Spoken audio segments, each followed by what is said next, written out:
Hey guys, this is Varsha and welcome to VSP classes. Hindi pedagogy का एक course जो हम चला रहे हैं अपने चैनल पे, उसमें हमने 2 लेसन करवा दिया था। आज हम तीसरे पे बात करेंगे, यानी तीसरा जो चैप्टर है उसके बारे में हम बात करेंगे, जो है भाषा के कार्य एवं इसके महत्व के बारे में। यानी भाषा का क्या कार्य है और इसका महत्व किस किस क्षेत्रों में हुआ है, इसके बारे में आज हम बात करेंगे। देखिए, एक ऐसा ये टॉपिक है जो हर एक टीचिंग एग्जाम्स में पूछा जाता है और यहाँ से आपके 2 या 3 नंबर के क्वेश्चन फिक्स हो जाते हैं। तो आज की वीडियो को पूरा देखिएगा, क्योंकि सीटेट के एग्जाम की अगर हम बात करें तो बहुत ही कम दिन अभी बाकी है, ठीक है। और पेडागोजी एक ऐसा सेक्शन है जहाँ से आप बहुत ज़्यादा मार्क्स गेन कर सकते हैं, ठीक है। तो इस वीडियो को पूरा देखिएगा। वीडियो पसंद आएगा तो लाइक और शेयर करिएगा, चैनल को सब्सक्राइब कर लीजिएगा और बेल आइकन को प्रेस कर लीजिएगा ताकि लेटेस्ट नोटिफिकेशन आपको मिलती रहे। तो आइए शुरू करते हैं। भाषा, देखिए भाषा के कार्य क्या हैं, इसको जानने से पहले हम थोड़ा सा बात कर लेते हैं भाषा के बारे में, ठीक है। क्योंकि कभी कभी भाषा से भी डायरेक्ट क्वेश्चन बन के आ जाते हैं कि भाषा क्या होती है, ये किस धातु से मिलकर बनी होती है, ठीक है। तो देखिए, अपने विचारों और अनुभवों को व्यक्त करने का एक जो माध्यम होती है वह होती है भाषा, यानी कि लैंग्वेज, ठीक है। और भाषा के द्वारा ही क्या होता है, हमारे मन में जो विचार या फिर भाव होते हैं, हम उसे आप तक या समाज के किसी भी कोने तक वो पहुंचा पाते हैं, ठीक है। जैसे कि आज मैं ये वीडियो लेकर आई हूँ, तो मुझे इसके संबंध में जो कुछ भी कहना है वो मैं किसके माध्यम से कहूँगी, भाषा के माध्यम से, क्लियर। और अगर मैं ऐसी भाषा बोलूं जो आपको समझ ही ना आए तो शायद आप 1 मिनट इस वीडियो को नहीं देख पाएंगे, ठीक है। तो भाषा जो है वो भाष धातु से मिलकर बनी होती है, क्लियर। भाषा भाष धातु से मिलकर बनी होती है और जिसका अर्थ होता है बोलना या फिर बातचीत करना। देखिए, भाषा के बिना अगर हम कह दें कि मनुष्य जो है वो पशु के समान होता है, यानी कि भाषा के कारण ही मनुष्य जो है वो सर्वश्रेष्ठ प्राणी माना जाता है, ठीक है। और मनुष्य के व्यक्तिगत तथा सामाजिक जीवन की अगर बात करें तो उसमें भाषा का बहुत ही महत्वपूर्ण योगदान माना गया है, ठीक है। तो ये कुछ बात हो गई भाषा के बारे में। अब आइए देखते हैं भाषा के कार्य क्या क्या हैं। तो देखिए, भाषा के कार्य, अगर भाषा एक ऐसा माध्यम है जिसके द्वारा हमारे मन में जो कुछ भी चलता रहता है, यानी विचार विनिमय का एकमात्र साधन है भाषा, ठीक है। तो मनुष्य ने ज्ञान विज्ञान के क्षेत्र में जो भी विकास व प्रगति की है उसका सारा श्रेय भाषा को जाता है, ठीक है। आम बोलचाल की भाषा के बावजूद भी जो मनुष्य ने प्रगति की है, मनुष्य ने जो विकास किया है, उसका भी श्रेय किसको जाता है, भाषा को। क्योंकि अगर लैंग्वेज ही नहीं समझ में आएगी हमें एक दूसरों की, तो हम कोई भी कार्य नहीं कर सकते हैं, क्लियर। और इस दृष्टि से मानव जीवन में भाषा का बहुत ही अधिक महत्व है, जो समाज के विकास की मूल आधारशिला मानी जाती है, ठीक है। यानी भाषा ही है जो हमें औरों से अलग बनाती है, ठीक है। अब बात करते हैं भाषा के प्रमुख कार्य क्या क्या है, यानी भाषा के द्वारा हम क्या क्या कर सकते हैं। तो यहाँ कहा गया है कि भाषा भावाभिव्यक्ति का साधन है, ठीक है। यानी कि सिंपल सी बात है, हमारे मन में जो कुछ भी चलता है, हमारा जो सुख है दुख है, उसको हम कैसे व्यक्त करते हैं, भाषा के द्वारा। यानी हमारे मन की जो अभिव्यक्ति है उसको विचार विनिमय यानी अभिव्यक्त करने का एकमात्र साधन क्या है, भाषा है, ठीक है। तो भाषा विचार विनिमय का एक साधन है और मनोभावों की अभिव्यक्ति के प्रयत्न ने भाषा को जन्म दिया। देखिए, बहुत सही बात यहाँ कही गई है कि मनोभावों की अभिव्यक्ति के लिए अगर हमें जरूरत ही नहीं महसूस होती तो हम क्यों भाषा का प्रयोग करते, ठीक है। यानी अगर हम आज बहुत खुश हैं या फिर हम बहुत दुखी हैं तो हम इसको कैसे, अगर भाषा ना होती तो हम कैसे आप तक पहुंचाते, ठीक है। कैसे हम एक दूसरे को अपने भाव के बारे में बताते, कैसे अभिव्यक्ति करते हम अपनी। तो हमें जब जरूरत महसूस हुई कि हमारे मन में जो भाव आ रहे हैं उन्हें हमें दूसरों के समक्ष रखना चाहिए, ठीक है। और तब किसका जन्म हुआ, भाषा का जन्म हुआ, ठीक है। तो भाषा के माध्यम से व्यक्ति अपने मनोभावों एवं विचारों को दूसरों के समक्ष व्यक्त करता है, ठीक है। अभी हमने बात करी कि जो कुछ भी हमारे मन में है हमको व्यक्त करने का एकमात्र साधन मिला है जो कि है भाषा, ठीक है। तो भाषा भावाभिव्यक्ति का साधन है। दूसरे नंबर पे चलते हैं। यहाँ कहा गया है कि भाषा मानव सभ्यता एवं संस्कृति की पहचान है। देखिए, हमारी जो रूढ़ियां हैं, हमारी प्रथाएं हैं, जो हमारे पीढ़ी दर पीढ़ी जो चले आ रहे हैं, वो कैसे चले आ रहे हैं, वो एक एकमात्र साधन है उसका भाषा। ठीक है, कल को आज हम जो कुछ भी हमारे पहले ज़माने में क्या हुआ, कैसे हुआ, ये सब हमको जानकारी कैसे मिली? भाषा के द्वारा।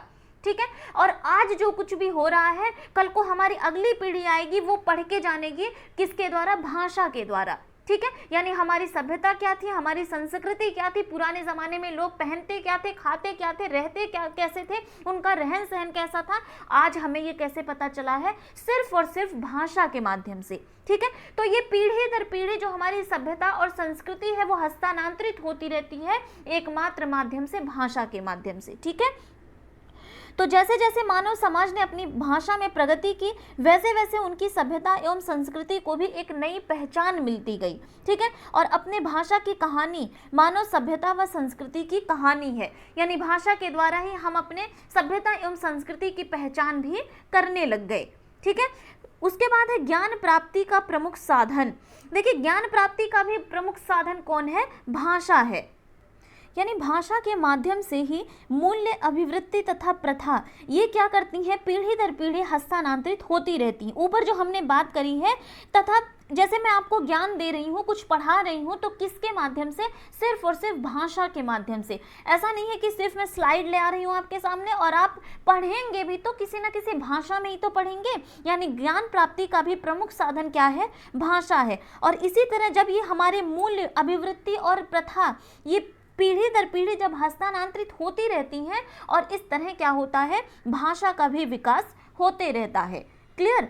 आगे चलते हैं हम। भाषा मानव विकास का मूलाधार है। बिल्कुल, भाषा जो है वो मानव विकास के लिए ही मूल आधार माना गया है। कैसे? भाषा की शक्ति के माध्यम से ही मनुष्य प्रगति के पथ पर अग्रसर हुआ है। भाषा के अभाव में मनुष्य विचार नहीं कर सकता है, और विचार के अभाव में वह ज्ञान विज्ञान के क्षेत्र में प्रगति नहीं कर सकता है। ठीक है, देखिए, जब आज हम ज्ञान विज्ञान में जहाँ तक पहुंच चुके हैं, वहां तक पहुंचने का एकमात्र साधन क्या है? सबसे पहला साधन जो है वो है भाषा। यदि अगर भाषा नहीं होती तो हम अपने विचार, हमारे मन में विचार आते पर हम उसे प्रकट नहीं कर पाते। ठीक है, और जब विचार ही नहीं होते तो हम ज्ञान विज्ञान के क्षेत्र में कभी प्रगति नहीं कर पाते, कभी हम यहाँ तक पहुँच नहीं पाते। ठीक है, तो भाषा जो है वो मानव विकास जो आज हुआ है जहाँ तक, उसका मूल आधार भी क्या है? भाषा है। नेक्स्ट है विचार विनिमय। विचार विनिमय, तो भाषा जो है विचार विनिमय के लिए तो बहुत उत्तरदायी है। किस लिए? ये भाषा सीखने का सरलतम एवं सर्वोत्कृष्ट रूप है। इसमें बालक स्वाभाविक एवं अनुकरण के द्वारा भाषा को सीखता है। देखिए, भाषा जब बच्चा बचपन में बहुत छोटा बच्चा होता है, तो मैंने बताया आपको कि वो कैसे सीखता है भाषा को? अनुकरण के द्वारा। अधिगम एवं अर्जन जब हम पढ़ रहे थे तो उसमें हमने पढ़ा था कि बच्चा जो है स्वाभाविक तरीके से, उसके ऊपर कोई प्रेशर नहीं होता है। ठीक है, और ना तो वो कोई नियम सीखता है। भाषा जब आप छोटे बच्चे को जब आप बोलना सिखाते हैं तो क्या आप कोई नियम बताते हैं? नहीं। ठीक है, तो भाषा बच्चा कैसे सीखता? अनुकरण के द्वारा सीखता है, नेचुरल तरीके से सीखता है, स्वाभाविक तरीके से सीखता है। ठीक है, और इसे सीखने के लिए किसी अध्यापक की भी आवश्यकता नहीं होती है। वो क्या करता है? अपने मम्मी पापा से सीखता है, अपने घर परिवार से सीखता है, और फिर अपने परिवेश से भाषा सीख लेता है। क्लियर? यानी किसी टीचर की आवश्यकता नहीं होती है किसी बच्चे को भाषा सिखाने के लिए। ठीक है, आगे चलते हैं। देखिए, सामाजिक संबंध बनाने के लिए, देखिए सामाजिक संबंध बनाने के लिए भी भाषा बहुत ही जरूरी होती है।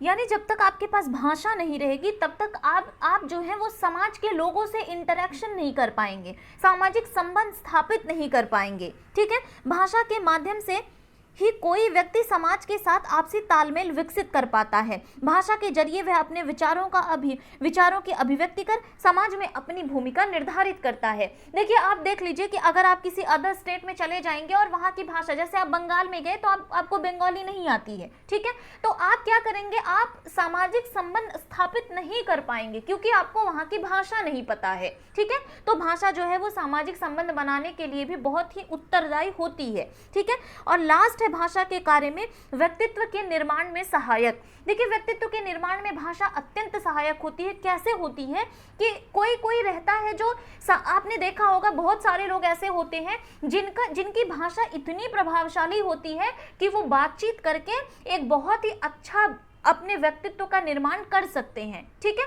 और कोई कोई आप देखिए, जैसी भाषा आप बोलेंगे वैसे ही आपकी पर्सनालिटी को लोग समझ जाएंगे, ठीक है। कोई कोई होता है जो अंदर से तो बहुत अच्छा होता है, उसकी पर्सनालिटी, उसका व्यक्तित्व तो बहुत अच्छा होता है, लेकिन वो भाषा यानी बहुत गंदे तरीके से किसी से बातचीत अगर करता है तो लोग बोल देते हैं ना कि देखो कैसे बात कर रहा है, इसका व्यक्तित्व भी ऐसे ही होगा, ठीक है। यानी अगर आप अच्छा बातचीत करेंगे, अच्छी भाषा आपकी रहेगी, तो आप अच्छे व्यक्तित्व वाले माने जाएंगे। भाषा व्यक्तित्व के निर्माण में महत्वपूर्ण भूमिका निभाती है। इससे व्यक्ति अपने आंतरिक भावों की अभिव्यक्ति करता है तथा इसी अभिव्यक्ति के साथ अंदर छिपी हुई अनंत शक्ति भी प्रकट होती है, ठीक है। अतः किसी व्यक्ति की अभिव्यक्ति जितनी स्पष्ट होगी, उसके व्यक्तित्व का विकास उतने ही प्रभावशाली ढंग से होगा। यानी आप भाषा को जितने अच्छे तरीके से, जितने बेहतर ढंग से लोगों के सामने रखेंगे, लोग आपके व्यक्तित्व को भी उतने ही अच्छे तरीके से समझ जाएंगे, ठीक है। तो ये थे कुछ भाषा के कार्य। आगे हम बात करते हैं भाषा को प्रभावित करने वाले कारक कौन कौन से होते हैं, यानी कि वो कौन कौन से फैक्टर्स होते हैं जो भाषा को प्रभावित करते हैं। तो देखिए, किसी भी बालक के भाषा विकास को प्रभावित करने वाले कुछ महत्वपूर्ण कारक भी होते हैं, उनके बारे में बात कर लेते हैं। पहला कारक है स्वास्थ्य। देखिए, अगर आपका स्वास्थ्य अच्छा नहीं रहेगा तो जाहिर सी बात है कि आपका जो एक भाषा विकास होगा वो बेहतर तरीके से नहीं हो पाएगा, ठीक है। इसलिए क्या चाहिए, स्वास्थ्य आपका अच्छा होना चाहिए। अब चाहे वो शारीरिक हो चाहे मानसिक स्वास्थ्य हो, आपका स्वास्थ्य जब अच्छा रहेगा तो आप बेहतर ढंग से चीज़ों को सीख पाएंगे। तो जिन बच्चों का स्वास्थ्य जितना अच्छा होता है उन्हें भाषा के विकास की गति उतनी ही तीव्र होती है। क्लियर। तो स्वास्थ्य का होना बहुत ही ज़्यादा जरूरी है, अच्छा स्वास्थ्य होना चाहिए, ठीक है। नेक्स्ट हम बात करेंगे बुद्धि की। देखिए, बुद्धि क्या होती है, जितना अगर बच्चों की बुद्धि लब्धि बहुत अधिक है तो वो चीज़ों को बहुत बेहतर ढंग से कर पाएंगे। तो भाषा विकास को भी प्रभावित करती है बुद्धि, यानी जब बुद्धि लब्धि अच्छी होगी तो बच्चा जो है वो भाषा विकास अच्छे से कर पाएगा। भाषा विकास को प्रभावित करने वाले कारकों में बुद्धि महत्वपूर्ण कारकों में से एक है। और देखिए, हरलॉक ने तो सीधा कह दिया है कि जिन बच्चों का बौद्धिक स्तर उच्च होता है उनमें भाषा विकास अपेक्षाकृत अधिक होता है, ठीक है। और प्रायः देखा गया है कि तीव्र बुद्धि वाले बालकों का उच्चारण और शब्द भंडार अधिक होता है, ठीक है। क्योंकि जिनकी बुद्धि लब्धि अधिक होगी वो बच्चे बहुत जल्दी चीज़ों को कैच कर लेते हैं, बहुत जल्दी चीज़ों को समझ जाते हैं, ठीक है। और जब वो समझ जाएंगे तो भाषा क्या होगी, उनका शब्द भंडार भी अधिक होगा और उनका जो एक उच्चारण करने का तरीका है वो भी सही होगा, ठीक है। आगे चलते हैं, सामाजिक आर्थिक स्थिति। देखिए, भाषा विकास को प्रभावित करने का एक ये भी कारक है सामाजिक आर्थिक स्थिति, ठीक है। बालकों का सामाजिक आर्थिक स्तर भी भाषा विकास को प्रभावित करता है। कैसे करता है, अगर आपके पास थोड़ा कम पैसा है, आप छोटे स्कूल में पढ़ेंगे, ठीक है, तो नॉर्मल सी बात है कि छोटे स्कूल में आपको उतनी सुविधा नहीं मिल पाएगी और भाषा विकास कहीं ना कहीं जो है वो प्रभावित हो जाएगा। लेकिन जो बच्चा बड़े स्कूल में पढ़ेगा, अच्छे स्कूल में पढ़ेगा, उसकी जो भाषा विकास की क्षमता है वो अपने आप बढ़ने लगेगी, ठीक है। तो सामाजिक आर्थिक स्थिति भी प्रभावित करती है भाषा विकास को। नेक्स्ट, परिवार का आकार। देखिए, क्या होता है कि एक जो छोटा परिवार है और एक बड़ा परिवार है, ठीक है। छोटे परिवार में मम्मी पापा का जो पूरा ध्यान रहता है वो अपने बच्चे के विकास पर रहता है, चाहे वो संज्ञानात्मक विकास हो, चाहे शारीरिक हो, चाहे मानसिक हो, चाहे भाषा विकास हो, ठीक है। तो वो बेहतर तरीके से माँ बाप जो होते हैं वो बच्चे के ऊपर ध्यान दे पाते हैं और जब ध्यान देते हैं तो भाषा विकास भी उनका अच्छे तरीके से हो पाता है। लेकिन जो बड़े परिवार के बच्चे होते हैं, जब इतना बड़ा परिवार है तो कौन किसके ऊपर ध्यान नहीं दे पाता है, इसलिए बड़े परिवार के बच्चों अपेक्षाकृत कम होता है छोटे परिवारों से, ठीक है। तो यही बात कही गई है। नेक्स्ट चलते हैं बहुजन्म। अब बहुजन्म में क्या है, देखिए, जब एक ही घर में एक बहुत ज़्यादा संतानें पैदा हो जाएंगी, बहुत सारे बच्चे हो जाएंगे, तो अकेले एक मम्मी पापा कितने सारे बच्चों का ध्यान रखेंगे, ठीक है। तो वही कहा गया है कि तो वहाँ जो है भाषा विकास विलंब से होता है, ठीक है। कुछ शोधों से ऐसा प्रमाणित होता है कि यदि एक साथ अधिक संतान उत्पन्न होती हैं तो उनमें भाषा विकास विलंब से होता है, ठीक है, यही बोला गया है। और फिर बात करते हैं द्विभाषावाद।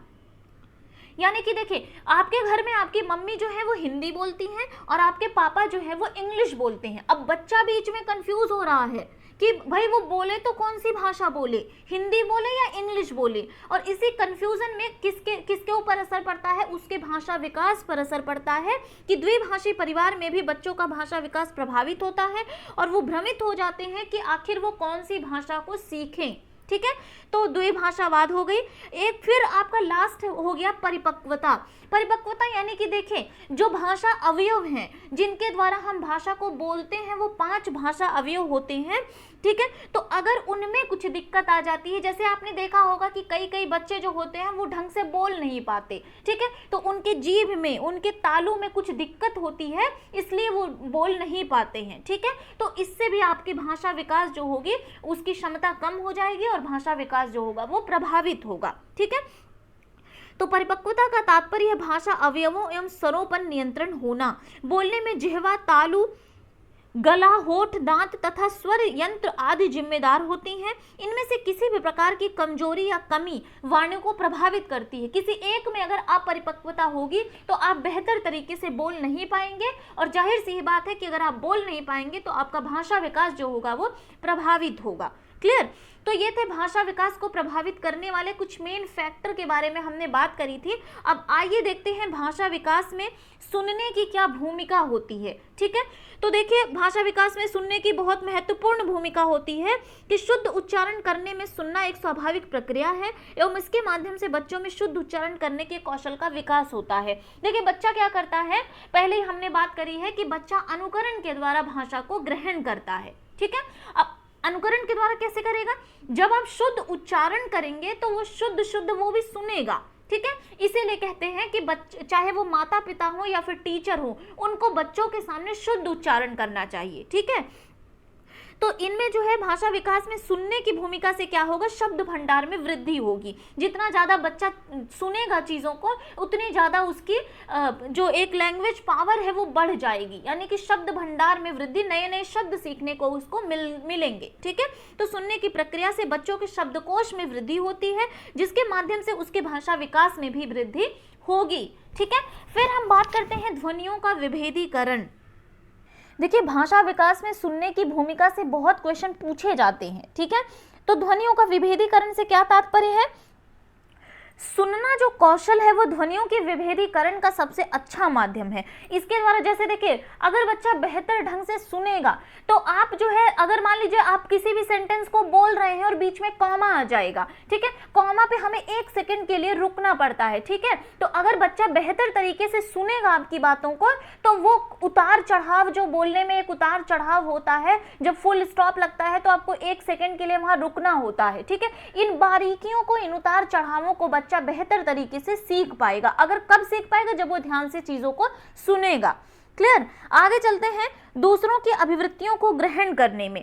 तो देखिए, हाँ, सुनना एक ऐसी प्रक्रिया है कि जिसके माध्यम से एक बालक जो होता है वो दूसरों के भावों, विचारों एवं अनुभवों जैसी अभिवृत्तियों को ग्रहण करता है, और यह अभिवृत्तियां उसके अन्य कौशलों का विकास करती हैं, ठीक है। यानी जब बच्चा सुनेगा तो उसको दूसरों के भाव का ज्ञान होगा, दूसरों के विचार क्या है उसका भी पता चलेगा, दूसरों की रुचियां क्या है उसका भी पता चलेगा। तो वो सुनकर क्या करेगा, दूसरों की अभिवृत्तियों को ग्रहण करने में सक्षम हो पाएगा। क्लियर। फिर है ज्ञान प्राप्ति के लिए। देखिए, सुनना कौशल का विकास करके ही एक व्यक्ति विभिन्न क्षेत्रों में ज्ञान प्राप्त कर सकता है, ठीक है। तो अगर आप ये वीडियो देखेंगे या देख रहे होंगे तो क्या होगा कि आप जो है, आप बेहतर तरीके से मुझे सुन पाएंगे और सुनकर आप ज्ञान प्राप्त कर रहे हैं, ठीक है। ऐसा नहीं है कि, ठीक है, आप मुझे सुन पा रहे होंगे तब जाके आप ज्ञान प्राप्त करेंगे, ठीक है। आगे चलते हैं। अब अभी तो हमने बात करी थी कि सुनना विकास में भूमिका क्या है भाषा की, अब भाषा विकास में बोलने की क्या भूमिका है, ठीक है। तो बोलना भाषा विकास का दूसरा चरण है एवं भाव एवं विचार इसके आवश्यक तत्व होते हैं। हमारे मन में जो भाव होते हैं, जो विचार होते हैं, उनको हम बोल कर ही व्यक्त करते हैं, ठीक है। अब इससे क्या होता है, इससे देखिए, सबसे पहले बच्चों की झिझक समाप्त होती। बहुत ज़्यादा यहाँ से क्वेश्चन बनते हैं कि ऐसा क्या किया जाए, यानी बोलने में ऐसा क्या किया जाए कि बच्चों की झिझक समाप्त हो जाए। देखिए, क्या होता था कि जब हम छोटे छोटे थे, जब हम स्कूल में पढ़ते थे, तो हमसे एक एक बच्चे को खड़े करवाकर रीडिंग करवाई जाती थी, ठीक है। उसका एकमात्र उद्देश्य टीचर का क्या होता था कि बच्चों में एक जो बोलने संबंधी जो झिझक है वो समाप्त हो जाए, ठीक है। दूसरा है विद्यालय आधारित कार्यक्रमों में सक्रिय भूमिका निभाने में। तो आपके स्कूल में आए दिन कहीं फेयरवेल हो रहा होगा, कहीं आपके जो है कुछ भी प्रोग्राम, जो भी प्रोग्राम होते हैं स्कूल में, उसका एकमात्र उद्देश्य क्या होता है कि जो बच्चा है वो बोलने में बेझिझक वो बोले, ठीक है, यानी कि सक्रिय भूमिका निभाए इनमें, और वो कहीं भी बोलने को उसको बोल दिया जाए तो वो बेहतर तरीके से बोल पाए, ठीक है। भाषा प्रभाव को कुशल बनाने में, ठीक है, तो स्कूल में क्या होता है कि भाषा इसलिए हमें बेहतर तरीके से सिखाई जाती है ताकि हमारी जो भाषा है वो बहुत ही प्रभावशाली बन पाए, कि ताकि हम किसी के सामने बोले तो लोग प्रभावित हो जाए हमारी भाषा से, ठीक है। संप्रेषण कुशलता बढ़ाने के लिए, क्योंकि भाषा जो है वो संप्रेषण का माध्यम होती है, तो जितनी ज़्यादा हम भाषा बोलेंगे उतनी ज़्यादा क्या होगी, हमारी संप्रेषण क्षमता जो होगी वो विकसित होगी। देखिए, अगर किसी को इंग्लिश नहीं आती, वो इंग्लिश सीखता है, तो इंग्लिश सीखते सीखते वो क्या करता है, ज़्यादा से ज़्यादा संप्रेषण करता है, एक दूसरे से बातचीत करता है, कि जितनी ज़्यादा हम बातचीत करेंगे इंग्लिश में एक दूसरे से, उतनी ज़्यादा हमारी ये भाषा जो होगी वो स्ट्रांग हो जाएगी, ठीक है। तो भाषा संप्रेषण के लिए भी बहुत अधिक सहायक होती है। क्लियर? तो ये थे भाषा विकास में सुनने एवं बोलने की भूमिका और भाषा के कार्य के बारे में हमने बात करी थी, ठीक है। तो अगर आप इसके जो हमारा जो पेडागॉजी का टेस्ट सीरीज चल रहा था उस पे मैंने 20 मोस्ट इंपॉर्टेंट क्वेश्चन इस टॉपिक से रखे हुए हैं, तो डिस्क्रिप्शन में आपको लिंक मिल जाएगा, आप वो जरूर जाकर करिएगा और देखिएगा कि 20 में से आपके कितने क्वेश्चन सही होते हैं, ठीक है। और कॉमेंट सेक्शन में जरूर बताइएगा कि आपके कितने क्वेश्चन सही हुए हैं। उम्मीद करती हूँ कि आपको वीडियो पसंद आया होगा। वीडियो पसंद आया होगा तो लाइक और शेयर कर दीजिएगा, चैनल को सब्सक्राइब कर दीजिएगा, बेल आइकन को प्रेस कर दीजिएगा, ताकि ऐसे ही लेटेस्ट अपडेट आपको मिलती रहे। मिलते हैं नेक्स्ट वीडियो में। Thank you.